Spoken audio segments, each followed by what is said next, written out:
Morning. It is Monday, March the 21st, and this is The Drill. Welcome to all the butchers, bakers, and candlestick makers out there. My name is Ron, and I'm the only true conservative in the United States today. So today, after the Pledge of Allegiance, the Star-Spangled Banner, and the Declaration for Spiritual Warfare, we will have no free lunch and Union Fist. All that and more when I come back.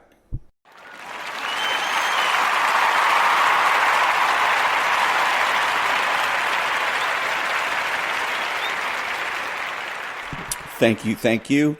And now, the Daily Declaration for Spiritual Warfare for March 21st.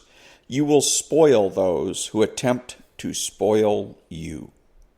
When the Egyptians enslaved my people, they oppressed my people and made their lives bitter with hard labor. They even demanded the death of my people's firstborn sons, ruthlessly stealing from them and spoiling their lives with sorrow and want. But behold, I have created the spoiler to wreak havoc on those who attack my people. Just as I enabled my people to take the silver and gold of the Egyptians with them when I freed them from their captivity in Egypt, so have I given you the power to spoil those who attempt to spoil you. No weapon forged against you will prevail, for this is the heritage of my servants.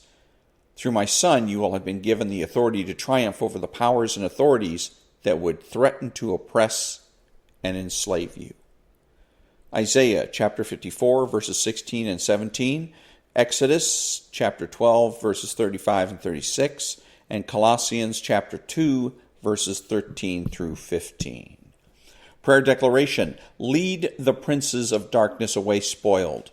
I bind the enemy, strip him of his armor, and divide his spoils. Lord, you have spoiled principalities and powers. I spoil the enemy and take back his goods in the name of Jesus. The enemy will not spoil me, but he will be spoiled. Let the fortress of darkness be spoiled in the name of Jesus. Amen. And that was the Daily Declaration for Spiritual Warfare for March 21st.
Thank you.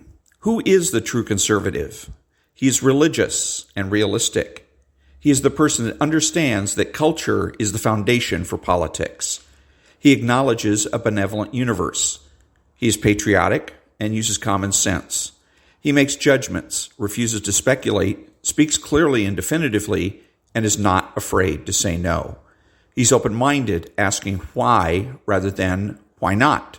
He is consistent, credible, and influential, not ashamed of his existence, unafraid to learn or correct his mistakes. He is a normal American.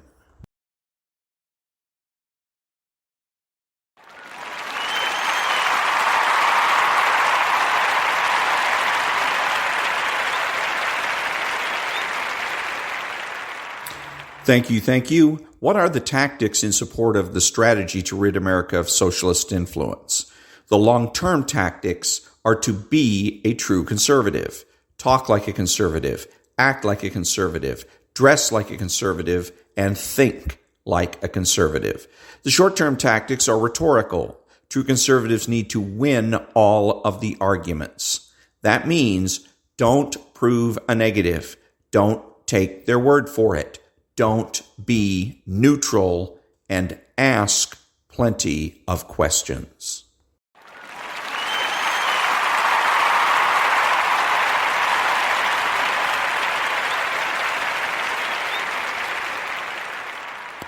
Thank you, thank you. What is the true conservative strategy for defeating socialists in this country?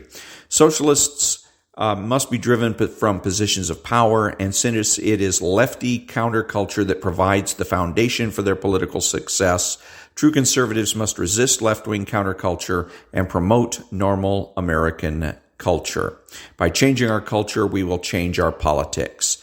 And by changing the culture, we mean you need to get married, have a family, and raise your children.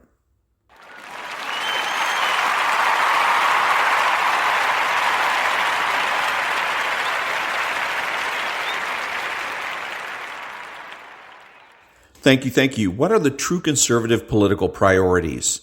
Number one, the abolition of abortion throughout the land. Number two, to make nuclear, chemical, and biological weapons obsolete. Number three, the immediate decertification of all public employee unions. Number four, the immediate assignment of criminal and civil liabilities to all government regulators. Number five, the immediate repeal of the so-called Patriot Act. Number six, the immediate repeal of all so-called emergency dictator laws.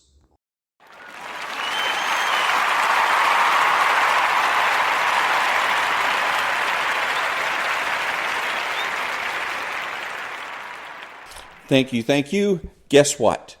There's no free lunch. Quote, there is beyond question a body of very important but unorganized knowledge which cannot possibly be called scientific in the sense of knowledge of general rules, the knowledge of the particular circumstances of time and place. It is with respect to this that practically every individual has some advantage over all others because he possesses unique information of which beneficial use might be made, but of which use can be made only if the decisions depending on it are left to him or are made with his active cooperation." Unquote. F.A. Hayek.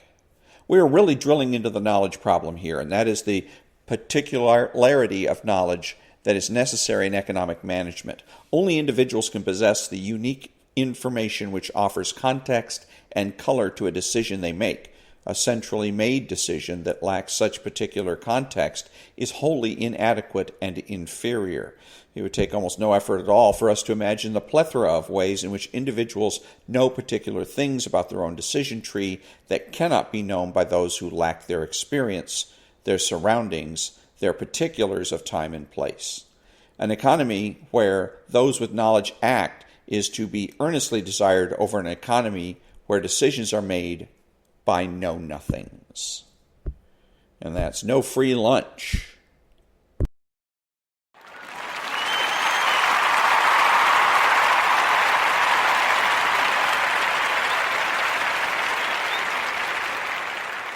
Thank you, thank you. And now, Chapter 2 of the book Shadowbosses, about public employee unions. And the title of Chapter 2 is The Union Fist. In a small city in upstate New York near Buffalo, the bosses of a local union are on trial. They are charged with federal racketeering and extortion conspiracy in their efforts to encourage local companies to sign labor contracts with the union. What did they do? They allegedly threw boiling coffee at non-union workers and committed $1 million in vandalism of company property. Court documents also charged them with sending threatening letters to company officials at their homes, stabbing a company president in the neck, and telling another company executive that they were going to his home to sexually assault his wife. But the most unbelievable part of the case was an alleged conversation between a union boss and a company president. The president allegedly asked the union boss why he should sign a collective bargaining agreement with the union. "You guys slashed my tires, stabbed me in the neck, tried to beat me up in a bar. What are the positives to signing? There's only negatives." "The positives," the union boss allegedly replied, "are that the negatives you are complaining about would go away."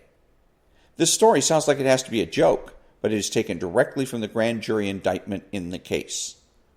How did the unions get so brazen about their power over companies and now our government?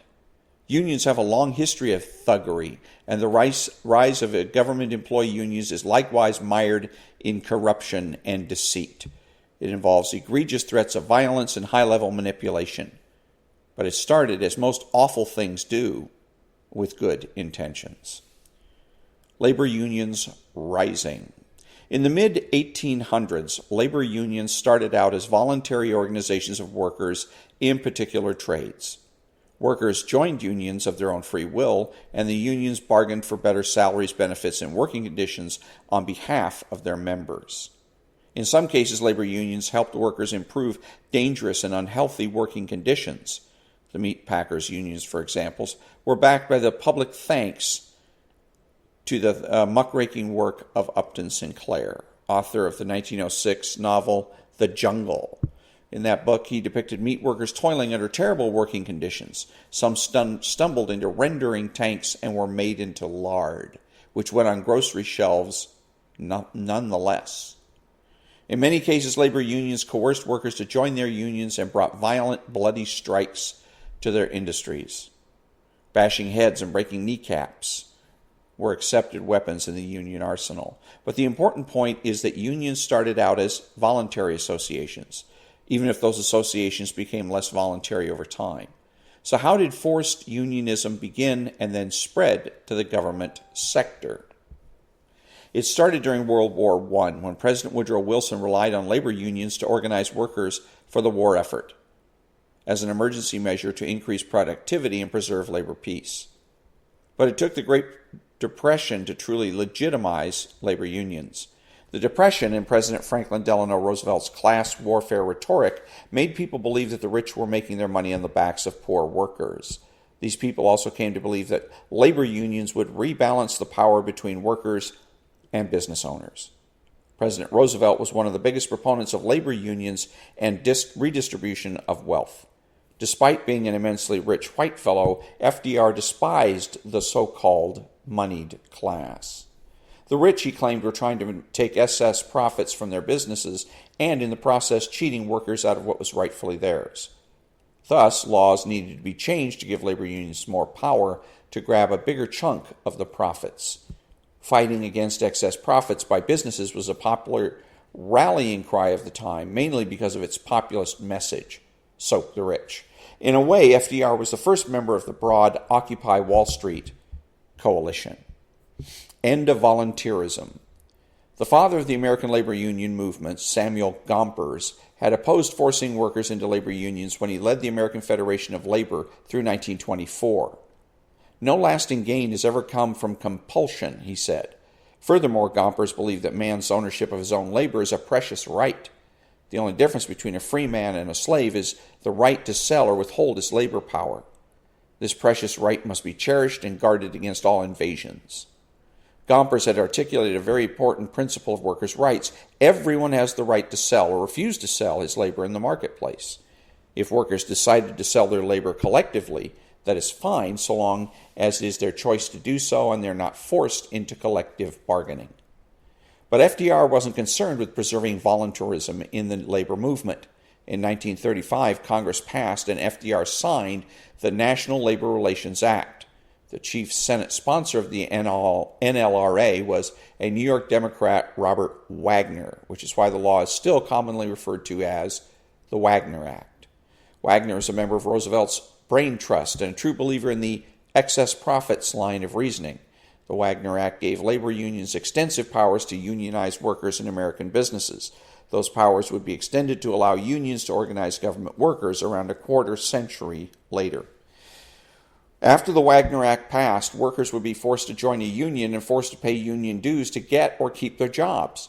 So if you worked in a factory and a majority of workers decided to accept a union as their representative, you'd now be represented by the union and you'd have to pay dues.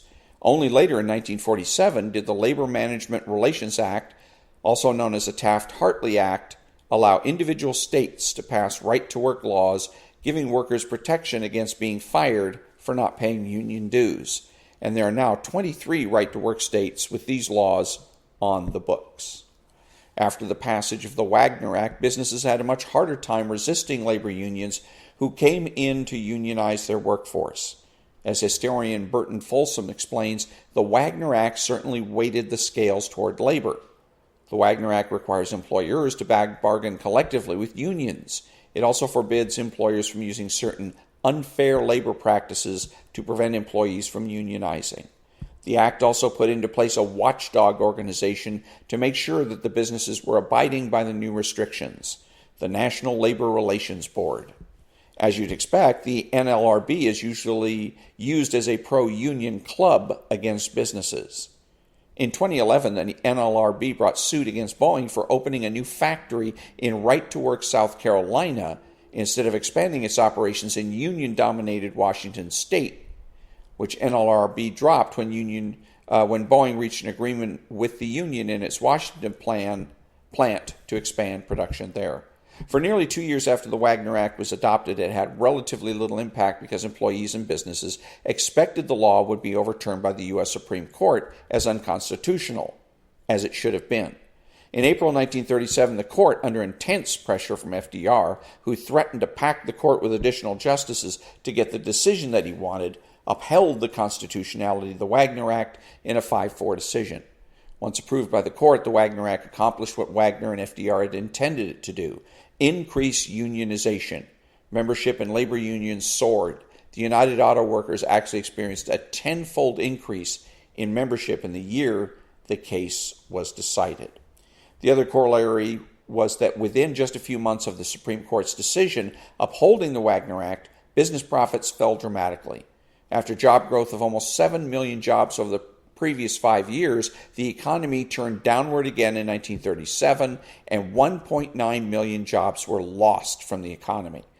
Private sector employment didn't reach its pre-Depression level until 1941, as industry mobilized for World War II. With the labor unions owing their prominence to FDR, an unshakable alliance was formed between unions and Democrats. FDR and other politicians had pushed for the Wagner Act based on their progressive worldview, of course, but their support also had something to do with their campaign coffers, which were increasingly full of labor union cash.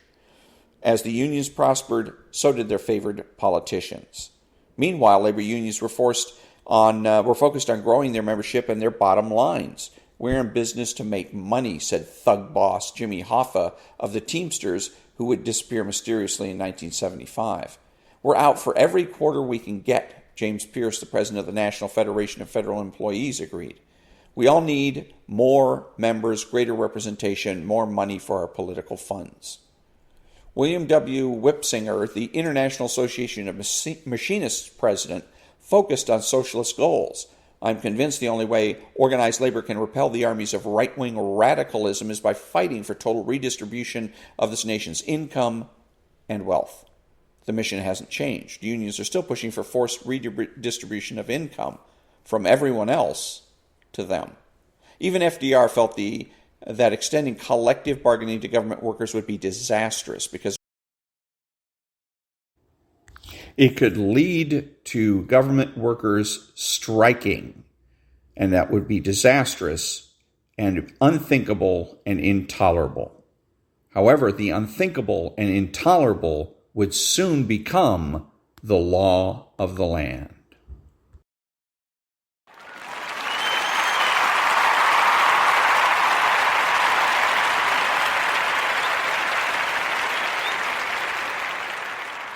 Thank you. From FDR to JFK. A little more than a quarter of a century later, another friend of labor who would open the gate to government workers' unions. In January 1962, President John F. Kennedy signed Executive Order Number 10,988, granting unions monopoly bargaining power over federal employees. The executive order was supposed to promote the idea that orderly and constructive relationships be maintained between employee organizations and management officials. And for Kennedy, this meant interposing unions between government workers and their employer through collective bargaining. By extending collective bargaining to the federal government workers, the executive order would prove to be a win-win for the unions and Democrats. A more union power meant getting a little closer to the permanent establishment of a dominant Democrat Party. Before Kennedy's executive order, many federal employees, like private workers, had the right to join a union. The National Treasury Employees Association was founded in 1938. The American Federation of Government Employees, now the largest union representing federal workers, was founded in 1932. And our foreign service employees could join the American Foreign Service Association as early as 1924. But JFK's executive order changed everything. For the first time, federal employees could be forced to accept a union as their exclusive bargaining representative, just like in the private sector. Not a big deal, right? Wrong. Having unions represent private workers in their dealings with business owners is vastly different from having unions represent government workers in their dealings with the government employer, as we've explained. You know, F. Scott Fitzgerald is said to have told Ernest Hemingway, "The rich are different from you and me." "Yes," Hemingway replied, "they have more money." The government is different from the rest of us, too. It can hand out as much cash as it wants to anybody and never has to face any real consequences. No bankruptcy. When government employee unions wrest concessions from the government, the cost comes right out of the taxpayers' pockets. The government officials supposedly negotiating for the taxpayers don't feel a thing. It's good to be the government, but it's even better to be the union bargaining against the government. Now, JFK didn't go so far as to allow unions to collect dues from every federal worker that they represent. He actually carved out a provision allowing employees to decide whether or not to join a union and pay union dues. Those federal right-to-work protections have now become a critical right for federal workers. In the federal government and the right-to-work states, unions cannot force the workers that they represent to pay dues. This means that the union's real payout comes from the states that permit forced dues collection. But JFK let the camel's proverbial nose under the proverbial tent. Quite quickly after that, the camel came all the way into the tent and brought a bunch of his friends with him. More specifically, this executive order triggered a wave of copycat legislation in the states. These new laws authorized collective bargaining over state and local government workers, started in Wisconsin in 1959, but proliferated once Kennedy's executive order was issued. Labor commentator Daniel DeSalvo notes, in 1959, only 3 states had collective bargaining laws for state and local employees. By 1980, 33 states had these laws. Now, 43 states permit collective bargaining over state or local government employees, and 26 states permit forced dues provisions in union contracts, and 22 states actively force unionized state and local workers to pay union dues as a condition of employment. These forced dues states include heavily populated California, New York, Illinois, Pennsylvania, and Ohio. But how did things go so terribly wrong in most of the states? To tell the story, you will have to go back a few years and meet a little bespectacled, unpleasant man named Jerry Worth. Angel of Death. Jerry Worth had been afflicted with polio from the age of 4, making even walking a struggle. But Worth never shied away from a brawl. He got his start in union agitation, organizing cafeteria workers in New York City in the mid-1940s. To get inside the cafeterias to organize the workers there, Worth got himself hired as a cashier. Then he played rough. If a cafeteria owner resisted the union's demands, Worth suggested that the busboys drop a tray laden with dirty dishes at the end of a serving line. The Yiddish-speaking cafeteria owners quickly gave Worth the nickname of Malach Hamaz, which means Angel of Death. In 1947, the Angel of Death went to work for the labor union American Federation of State, County, and Municipal Employees. to help them in their early efforts to organize government workers. Their first goal was to get New York City to grant unions collective bargaining power over city workers. There's an old joke about a donkey trainer known far and wide for training donkeys in a gentle way, a donkey whisperer. One day, a man who had a recalcitrant donkey brought him to the donkey whisperer for training. The donkey trainer immediately pulled out a 2x4 and whacked the donkey right between the eyes. The man was taken aback. "Why would you do that?" he asked. "You're supposed to be the donkey whisperer." He cried. "Well," said the donkey whisperer, "before you whisper, you need to get their attention." Worf knew how to get the attention of government by smacking them between the eyes with political muscle.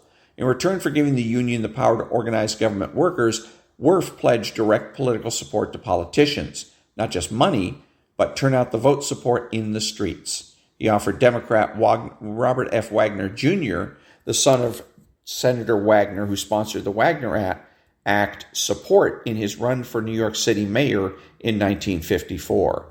In return, Wagner agreed to support giving unions collective bargaining power over city workers. The AFSCME then went out into the streets and delivered the votes needed to elect Wagner mayor. Thus began the great synergistic alliance between politicians needing election support from unions and unions needing political support from politicians. Back in a minute.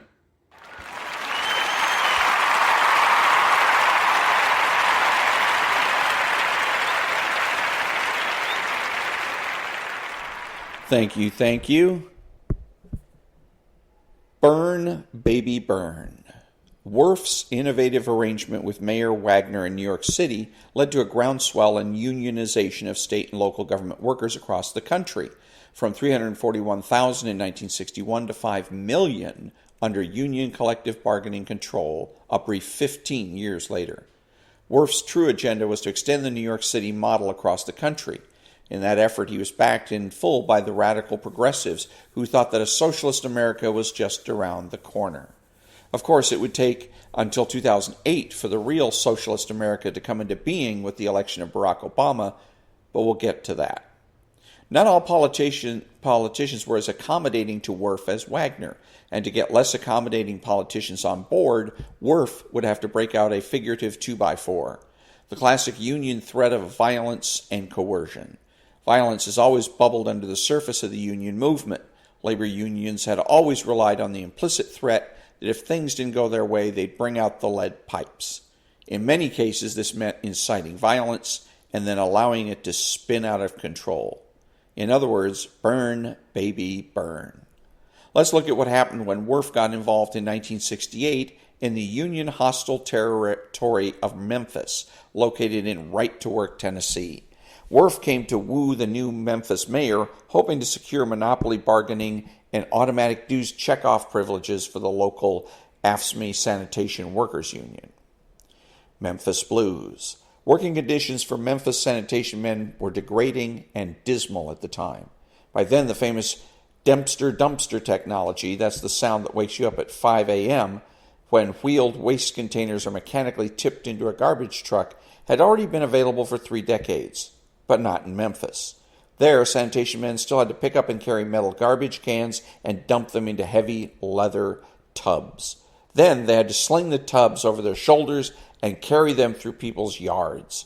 Many of the tubs leaked, and during the course of the day, the caustic flow from the garbage caused huge welts on the men's shoulders, arms, and torsos.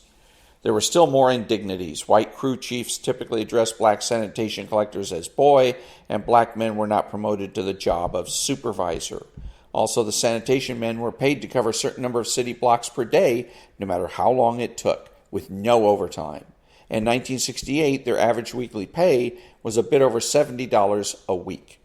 In a sense, the situation in Memphis was one of those situations where workers were actually being exploited and mistreated, where organizing the workers could perhaps produce improvements in pay and working conditions as it had in the earlier part of the 20th century for garment workers and others. But this is not the lesson of this particular story. By adopting existing wheeled waste container technology, the city of Memphis could have dramatically reduced the number of man-hours needed for sanitation services. Why hadn't the city of Memphis implemented such changes? The government didn't want to change the existing system, which worked fine for the supervisors at least.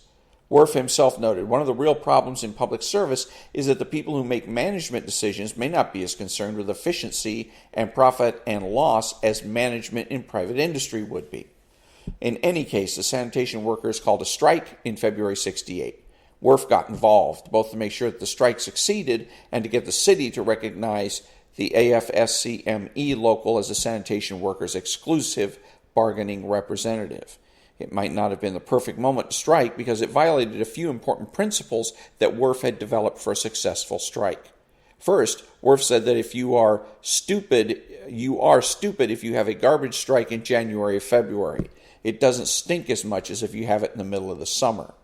He also noted that Memphis Mayor Henry Loeb was new in office, and you don't go after a politician the moment he gets into office. You haven't had time to get people mad at him, and you have to develop this.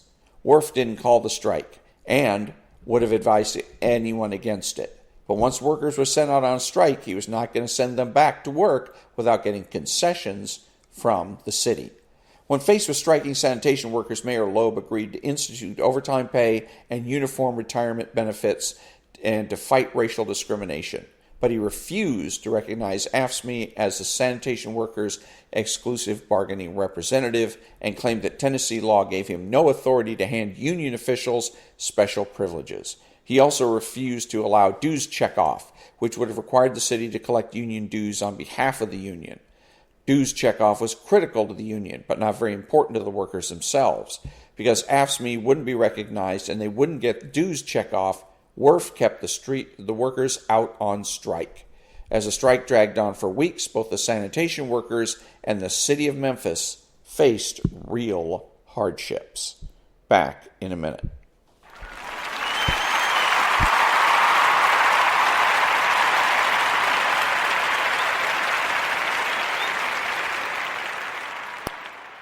Thank you. MLK in Memphis. Then the sanitation workers and AFSCME received a ray of hope from the Reverend Dr. Martin Luther King, Jr.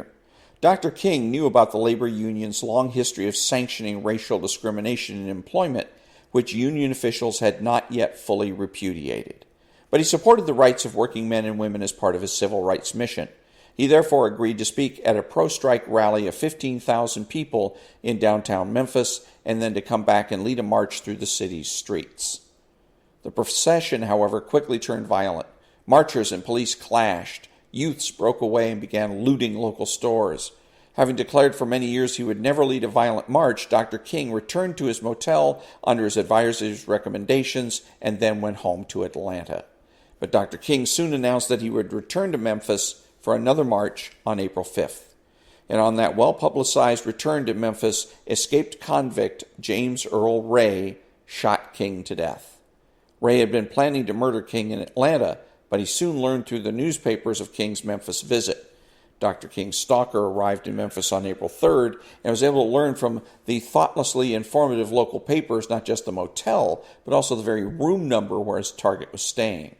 Always philosophical about the possibility of his being assassinated, Dr. King refused to maintain any security detail.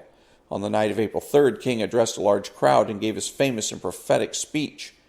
He said, "I just want to do God's will, and He's allowed me to go up on the mountain, and I've looked over and I've seen the promised land. I may not get there with you, but I want you to know tonight that we, as a people, will get to the promised land." The next day, early in the evening, Dr. King was standing on his motel balcony.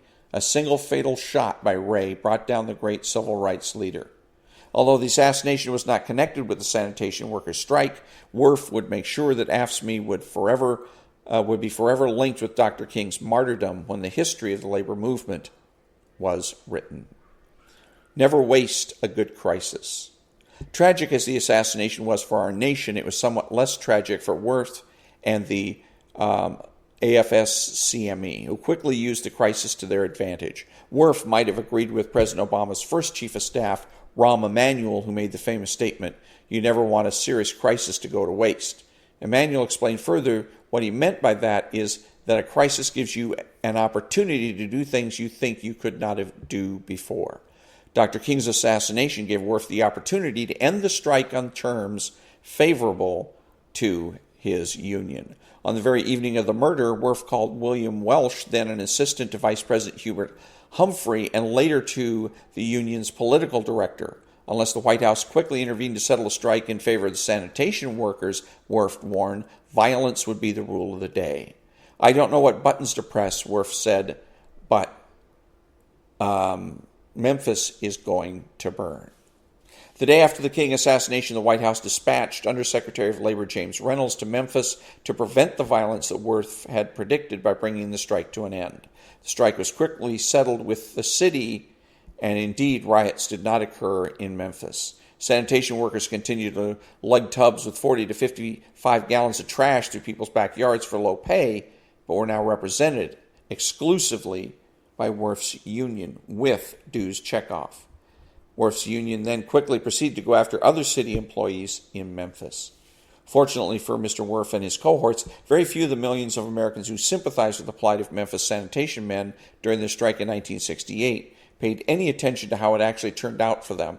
In the minds of many Americans, the Memphis sanitation strike, led by the union and Worf, was linked forever to the tragic death of Martin Luther King Jr.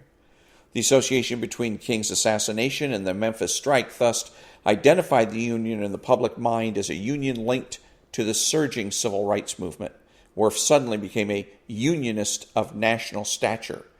The union website today still proclaims proudly, during the 60s, the union's struggles were linked with those of the civil rights movement, but it took another 13 years until late 1981 for the city of Memphis and the union local to eliminate the backbreaking tubs with the introduction of curbside collection and wheeled garbage bins. Nonetheless, the union's victory over the city of Memphis and other union victories greased the skids for even greater union takeovers of our government workers.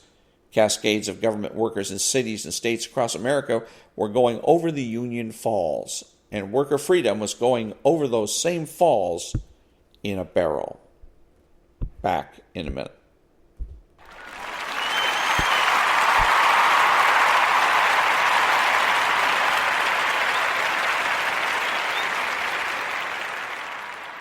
Thank you. Who is the socialist?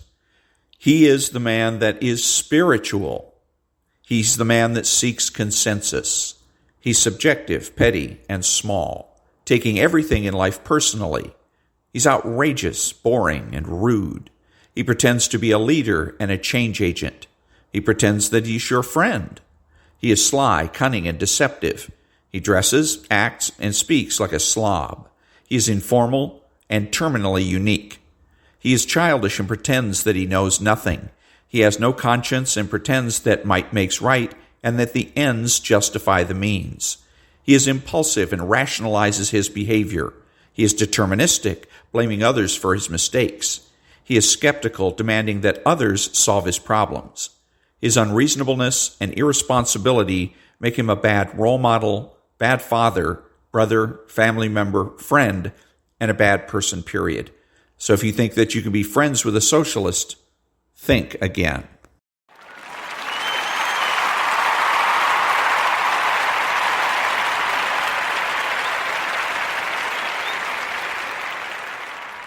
Thank you. This is Ron, your host, the only true conservative in the United States today, bidding adios to all the butchers, bakers, and candlestick makers out there, and reminding you to tune in to the John and Ken Show, which is an excellent example of how true conservatives communicate. It's a radio show that's on KFI AM 640 from 2 o'clock in the afternoon to 6 o'clock in the evening, Monday through Friday. And that's Pacific time. So that's an excellent show to listen to. And other than that, until next time, remember to be honest, to be smart, to be beautiful, and to remember that the left has no authority, no power, and they can't win.